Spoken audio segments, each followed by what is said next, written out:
بسم الله الرحمن الرحيم إن الحمد لله نحمده ونستعينه ونستغفره ونعوذ بالله من شرور أنفسنا وسيئات أعمالنا من يهده الله فلا مضل له ومن يضلل فلا هادي له وأشهد أن لا إله إلا الله وحده لا شريك له وأشهد أن محمدا عبده ورسوله أما بعد فإن أصدق الحديث كتاب الله وخير الهدي هدي محمد صلى الله عليه وسلم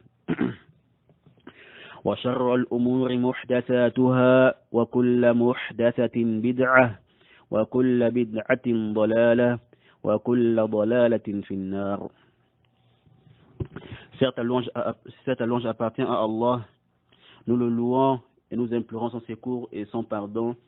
Et nous cherchons refuge auprès d'Allah contre les maux qui émanent de nous et contre nos mauvaises actions.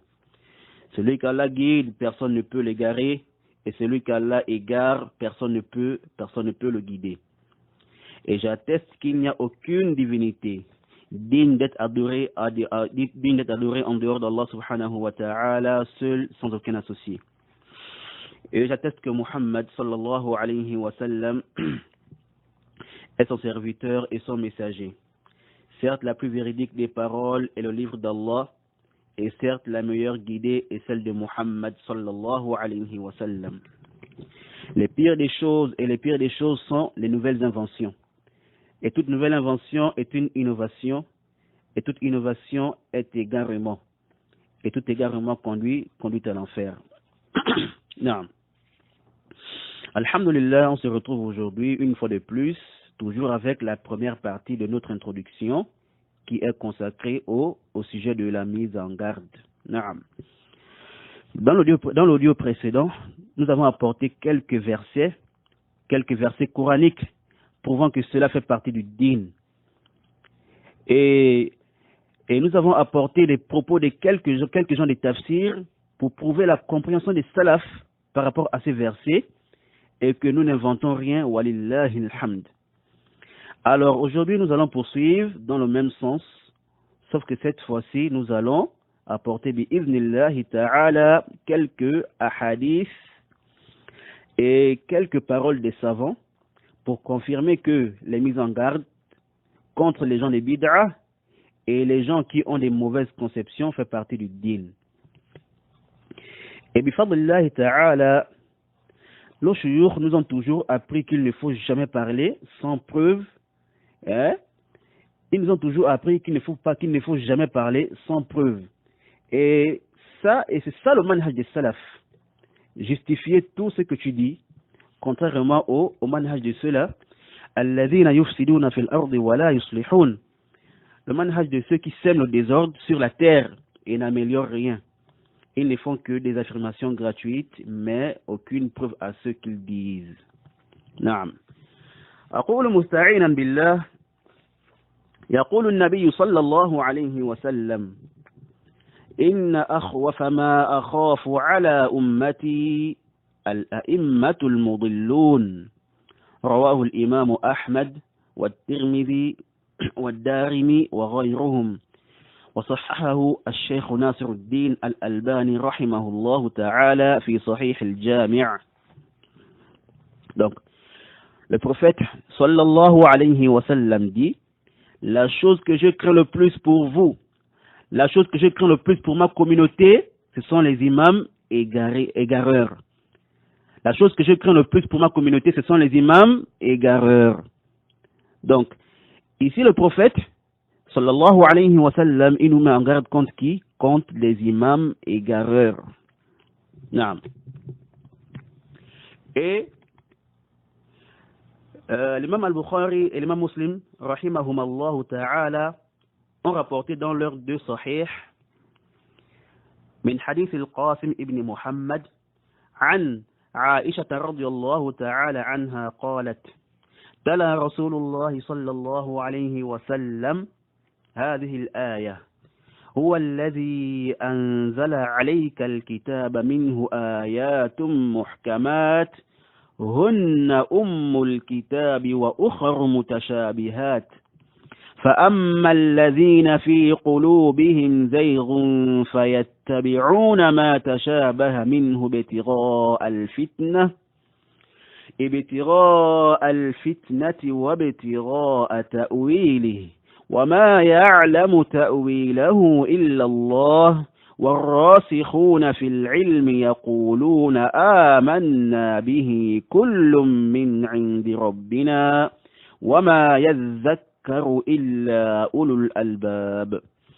قالت أي عائشة رضي الله تعالى عنها قال رسول الله صلى الله عليه وسلم فإذا رأيت الذين يتبعون ما تشابه منه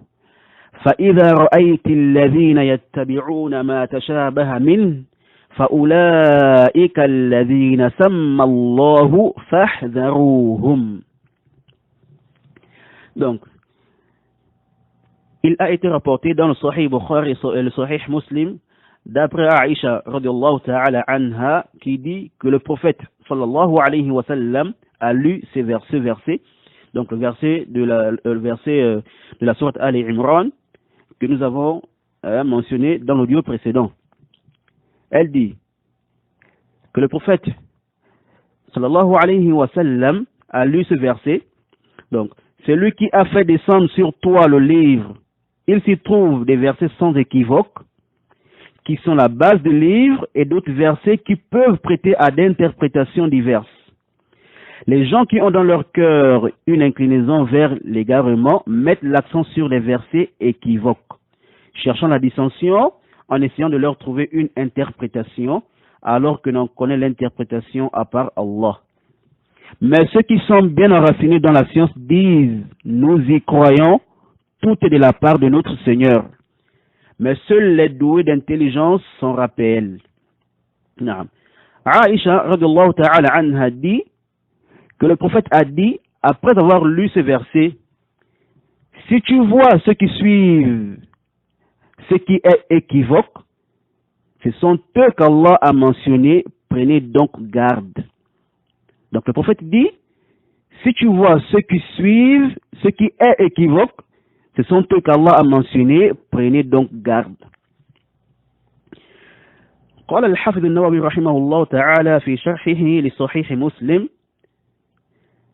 في هذا الحديث التحذير من مخالطة أهل الزيغ وأهل البدع ومن يتبع المشكلات للفتنة.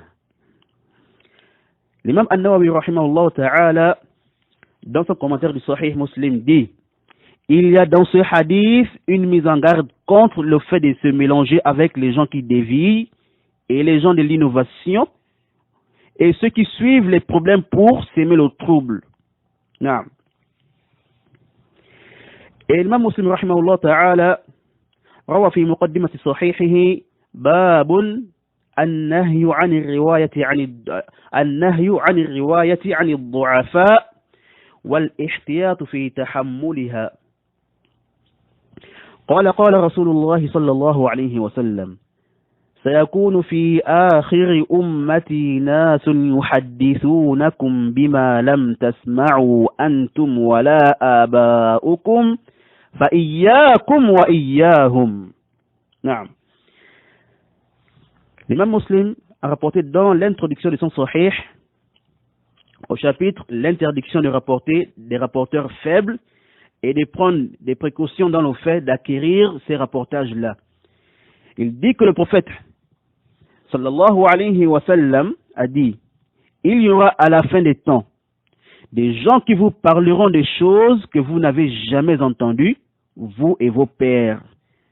Faites attention à eux. Donc, le prophète alayhi salatu wa salam dit il y aura à la fin des temps des gens qui vous parleront des choses que vous n'avez jamais entendues, vous et vos pères. Faites attention à eux. قال الإمام البغوي رحمه الله تعالى في شرح السنة حديث حسن. Donc, l'imam al-Baghawi rahimahullah ta'ala a dit dans le Sharh Sunnah, il a jugé ce hadith comme étant bon, comme étant un bon hadith. Naam. Ici, donc, le prophète, alayhi salatu wassalam, il nous informe qu'il y a un peuple qui viendra avec des choses qui vont contredire la législation. Et il nous a montré quoi? La conduite à suivre face à cela, en nous ordonnant de nous éloigner de ces gens-là et en nous mettant en garde contre eux et leur voie. Naam. Donc, frères et sœurs, la religion d'Allah n'est pas un jeu. Quand tu ne connais pas une chose, il est préférable pour toi de te taire au lieu de raconter de n'importe quoi qui pourra encourir la colère d'Allah. Car Allah a blâmé et réprimandé le fait de parler sans science. Allah dit dans la sourate 22 au verset 3, وَمِنَ النَّاسِ مَنْ يُجَادِلُ فِي اللَّهِ بِغَيْرِ عِلْمٍ وَيَتَّبِعُ كُلَّ شَيْطَانٍ مَرِيدٍ. C'est là une traduction approximative. Allah dit, et il y a des gens qui discutent au sujet d'Allah sans aucune science et qui suivent tout diable rebelle. Et Allah dit encore au verset 8 de la même sourate, وَمِنَ النَّاسِ مَنْ يُجَادِلُ فِي اللَّهِ بِغَيْرِ عِلْمٍ وَلَا هُدًى وَلَا كِتَابٍ مُنِيرٍ. Traduction approximative. Et il y a des gens qui discutent au sujet d'Allah sans aucune science, ni guide, ni livre pour les éclairer. Non. Donc nous disons ici, les gens qui détestent les mises en garde contre des personnes qui sont sur de mauvaises voies, où sont-ils face à ces textes-là? Les gens qui détestent les mises en garde contre des personnes qui propagent et prêchent leur ambiguïté et prêchent leurs égarements, où sont-ils face à ces textes-là? Ila mata hadha al-jahl. Ne savez-vous pas que lorsque vous détestez les mises en garde contre les gens que vous êtes en réalité en train de détester la voie d'Allah? Donc, ne savez-vous pas que lorsque vous détestez les mises en garde contre ces gens-là, que vous êtes en réalité en train de détester la voie d'Allah? Vous êtes en train de détester la loi d'Allah subhanahu wa ta'ala. Donc, voyez-vous, donc ici le fait de détester les mises en garde contre ceux-là, contre des personnes qui ont dévié, contre des personnes qui ont des mauvaises conceptions, en réalité, vous êtes en train de détester quoi? La législation d'Allah subhanahu wa ta'ala. Et vous vous opposez à Allah et à son messager. Naam. Donc, dans l'audio précédent, nous avons apporté des textes, bon, quelques versets coraniques, qui nous a confirmé qu'Allah subhanahu wa ta'ala est le premier à mettre les gens en garde contre qui? Contre des gens qui ont dérapé, contre les gens qui ont dévié, contre les gens qui ont une inclinaison, qui ont dans leur cœur une inclinaison vers l'égarement. Et qu'Allah subhanahu wa ta'ala est le premier à mettre les gens en garde contre les gens qui dévient et prennent des mauvaises voies. Non. Allah nous a mis en garde contre eux et leurs mauvaises voies.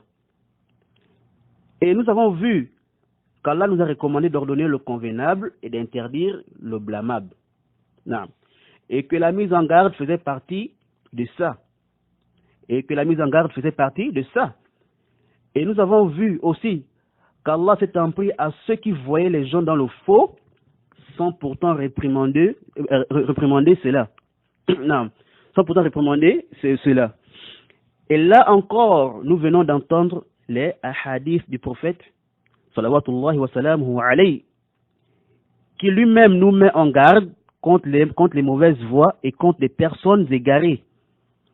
Et le prophète, alayhi salatu wa salam, nous a mis en garde contre cela bien avant que cela ne se produise, afin qu'on prenne garde et afin que nous ne tombions pas dans les filets de ces gens-là.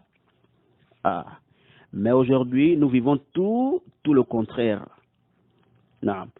Les gens sont plongés dans le faux et défendent le faux.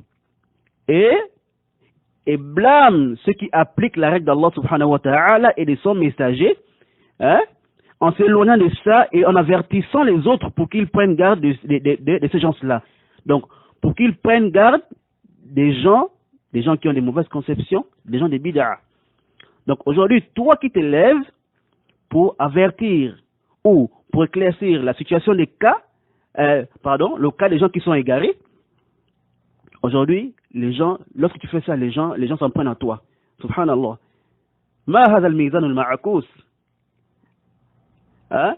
Au lieu de réprimander les gens qui voient les égarements de ces gens-là, ils ne font rien face à ça.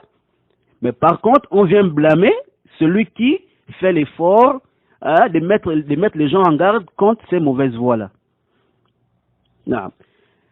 يقول العلامة السعدي رحمه الله تعالى في التفسير: ومن الناس طائفة وفرقة سلكوا طريق الضلال وجعلوا يجادلون بالباطل الحق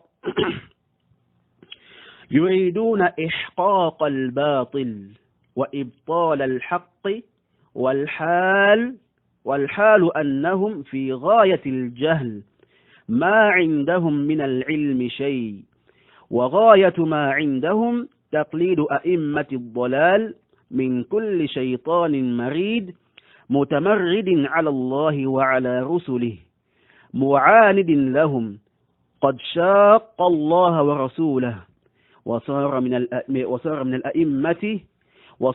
الأئمة الذين يدعون إلى النار.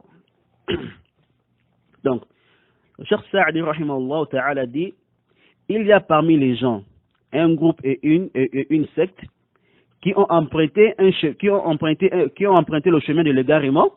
Ils se sont mis à débattre et refuter la vérité par le faux.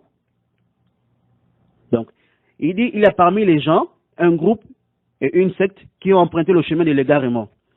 Ils se sont mis à débattre et rejeter la vérité par le faux. Non. En voulant donner raison au faux et abolir la vérité. Mais la situation est qu'ils sont dans une ignorance extrême. Ils n'ont rien comme science. Par contre, tout ce qu'ils ont, c'est juste l'imitation des imams de l'égarement. Vous vous rappelez qu'on a vu le hadith du prophète, alayhi salatu wassalam, là où il nous a mis en garde contre les imams égareurs. Non. Donc le cheikh dit, par contre, tout ce qu'ils ont, c'est juste l'imitation des imams de l'égarement, de tout diable rebelle, récalcitrant envers Allah et ses messagers. Et ils ont fait scission d'Allah et de ses messagers. Ils sont devenus des imams qui appellent au feu. Fin de citation. Voyez-vous comment le cheikh, rahimahullah ta'ala, a été dur dans ses propos envers les égarés? Voyez-vous comment le prophète, alayhi salatu wassalam, les a appelés al-a'immatul mudilloun, les imams égareurs. Alors tout ça dans quel but? Tout ça dans le but de quoi? De nous montrer la gravité du chemin qu'ils ont emprunté. Mais on s'étonne vraiment des gens qui n'ont pas encore compris, cela. Malgré tous ces textes-là, du Coran, de la Sunna et les paroles de nos plus prédécesseurs. Non. Et comment ils se sont comportés envers les gens des bid'a, et comment ils ont fait pour repousser leur mal. C'est vraiment dommage que les gens ne prennent pas conscience, et ici surtout les étudiants en sciences. Non. Oui, je mets un accent sur les étudiants en sciences, car dès lors qu'ils ont décidé d'emprunter le chemin de la science, ils se doivent de bien chercher la science et ensuite éclairer les autres. Non. Donc, ils se doivent de bien chercher la science, ensuite faire quoi? Éclairer les autres. Car c'est vous, ô étudiants en sciences, qui devrez être quoi? La cause de la sortie des gens du ténèbre à la lumière. Non. C'est vous qui devrez quoi? Les protéger des gens comme Abdelaziz Dipaga, en éclaircissant son cas aux gens pour qu'ils ne se retrouvent pas demain revêtis par les ambiguïtés, par les ambiguïtés de ce type-là. Non. Mais si vous-même, vous ne distinguez pas le faux du vrai, si vous-même, vous pensez que mettre les gens en garde contre la voix des gens comme Dipaga n'est pas logique, et que cela ne fait pas partie du din, ou Si vous-même, vous avez peur de dire aux gens la vérité au sujet de l'Ipaga et son manhaj khabith, alors qui le fera à votre place? Voulez-vous que notre communauté soit une communauté d'innovateurs? Que les bid'ah et les shubuhat se répandent au sein de la communauté musulmane au Gabon? Voulez-vous qu'Allah fasse descendre sur nous un châtiment? Hasha wa kalla. Je pense que personne ne veut cela. Alors mes frères, c'est à nous de nous lever et d'accomplir notre devoir et d'avertir notre communauté du danger et du mal des takfiriyin et des haddadiyah et de leur voix, hein, et en le faisant, nous sommes en train de répondre quoi? À l'ordre d'Allah subhanahu wa ta'ala, et nous sommes en train d'imiter le prophète sallallahu alayhi wa sallam et tous nos pieds prédécesseurs qui nous ont précédés sur cette voie-là. ربنا ظلمنا أنفسنا وإن لم تغفر لنا وترحمنا لنكونن من الخاسرين. نعم. Oh notre Seigneur, nous avons fait du tort à nous-mêmes. Et si tu ne nous pardonnes pas et nous fais pas miséricorde, nous serons très certainement du nombre des perdants. Non. Pourquoi je dis ça? Par rapport à la situation actuelle. Les étudiants qui voient la vérité et refusent d'accomplir leur devoir face à la communauté et refusent d'accomplir l'ordre d'Allah subhanahu wa ta'ala. Donc, le but de ces mises en garde-là, c'est de quoi? Préserver la charia des bid'a, des innovations et des innovateurs, afin que les ignorants ne s'attachent pas à ça, tout en pensant que c'est ça le din et en pensant qu'ils sont sur la bonne voie, alors qu'ils ont été quoi? Ils ont été trompés par des gens mal intentionnés. Non. Parce qu'ils se disent que souvent, ces gens-là, bon, comme ils ont appris à Médine, ou bien ils ont appris en Égypte, ou bien ils ont appris, ou je sais pas, dans les pays arabes. Donc, lorsqu'il vient prêcher, les gens ont confiance en lui, ils se disent que c'est une personne de sunna, comme il laisse apparaître, mais au fond, ce sont des gens qui ont des mauvaises intentions, qui sont les alliés des gens des sectes. Allahu al-musta'an. Naam. القاعدة الشرعية التي ذكرها شيخ الإسلام ابن تيمية رحمه الله تعالى كما في مجموع الفتاوى أن المنكر إذا كان علانية فينكر عليه علانية. Donc, parmi les ambiguïtés de ceux-là qui sont allergiques aux mises en garde, ils disent qu'on doit d'abord conseiller la personne en privé avant de faire directement la mise en garde contre lui ou bien de parler de lui en public. Non. Alors, réponse à cela, nous disons, oui, effectivement, il faut d'abord conseiller la personne en privé si et seulement la personne elle-même a commis son acte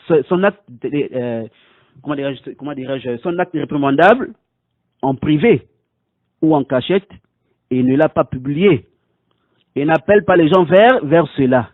Alors là, on doit faire quoi? On doit le conseiller en privé d'abord et ne pas directement publier les erreurs de la personne ou de les dévoiler en public. Mais par contre, ce qu'il faudra, c'est de le conseiller en privé, et s'il arrête et revient sur la vérité, fabiha wa ni'mat. Mais s'il s'obstine et persiste dans le faux, et que cela peut causer un impact sur les autres, ou cela est dangereux pour ceux qui le fréquentent, alors là, il faudra le dévoiler afin que les gens sachent qui il est et prennent garde de lui. Non. Mais par contre, si la personne elle-même a commis l'acte détestable, donc le munkar en public, là, nous ne sommes pas obligés de commencer par le conseiller en privé. Et surtout si c'est un acte répétitif, au point où il est connu pour cela, ou Si c'est une personne qui commet son innovation en public et appelle à cela, alors là, il incombe aux gens des sciences de repousser ce mal en public comme lui-même l'a commis en public et d'avertir aux gens afin qu'ils ne se fassent pas tromper par ce dernier. Car ici, c'est lui-même en réalité qui s'est dévoilé en publiant son innovation et en le prêchant. Et non ceux qui ont mis en garde contre lui. Vous voyez? Et non ceux qui ont mis en garde contre lui, eux, et sa mauvaise voie. Et la voie sur laquelle il est.